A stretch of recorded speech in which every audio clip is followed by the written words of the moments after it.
పగలు ఎప్పుడైనా రా. నీకు నీ చావుకి మధ్య సముద్రం ఒక్కటే అడ్డం. ఆ దాటొచ్చిన రోజు నీ చావు నీ కోసం సిద్ధం.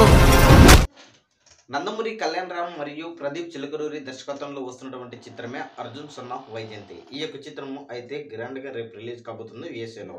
అయితే ఈ యొక్క సినిమా ఎలా ఉంది అనేది మనం అక్కడ నుంచి యుఎస్ఏ రోజు జస్ట్ అబ్జర్వ్ చేస్తే మటుకు అంటే మేబీ ఈ విధంగా ఉండొచ్చు అనే ఎక్స్పెక్టేషన్ తో మనం మాట్లాడుకుంటే మటుకు సో ప్రదీప్ చిలకలూరి ఈ యొక్క చిత్రాన్ని అయితే ఎక్స్ట్రాడినరీగా మలిచాడు అనేది మనకు ట్రైలర్ మరియు అదే విధంగా ఆయన రిలీజ్ చేసినటువంటి సాంగ్స్ చూస్తే మనకు స్పష్టంగా అయితే అర్థం చేసుకోవచ్చు అనమాట.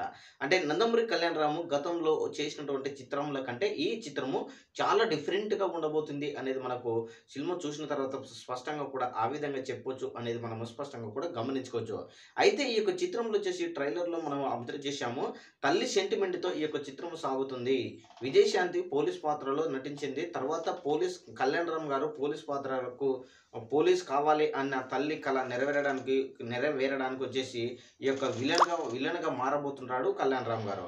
అయితే ఆ యొక్క విలన్ పాత్రలో కళ్యాణ్ రామ్ గారు నటించిన తర్వాత విజయశాంతి మరలా తన కొడుకుని ఏ విధంగా పోలీస్ పాత్రలో పోలీసుకు చేసింది అనేది డిఫరెంట్ గా స్టోరీ ఉండే అవకాశం ఉంది అనేది మనము స్పష్టంగా కూడా గమనించుకోవచ్చు.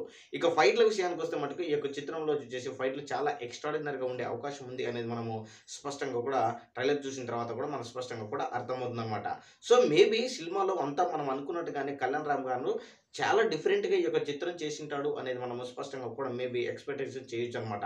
కళ్యాణ్ రామ్ గారు డెఫినెట్లీగా ఈ యొక్క చిత్రంతో మరో బ్లాక్ బస్టర్ హిట్ కొట్టే అవకాశం ఉంది అనేది మనకు స్పష్టంగా తెలుస్తుంది. అదేవిధంగా ఈయన కళ్యాణ్ రామ్ గారు చెప్పేటువంటి డైలాగ్స్ తూటాలలో పేరే అవకాశం ఉంది అనేది మనము స్పష్టంగా కూడా గమనించుకోవచ్చు. అదేవిధంగా ఈ యొక్క చిత్రంలో సాంగ్స్, అదేవిధంగా డ్యాన్స్, అదేవిధంగా ఈ యొక్క సీన్ టు సీను అంటే ఏం జరుగుతుంది నెక్స్ట్ ఏం జరుగుతుంది అనే థ్రిల్లింగ్ జరిగే విధంగా ఈ యొక్క సినిమా ఉంటుంది అనేది మనము స్పష్టంగా కూడా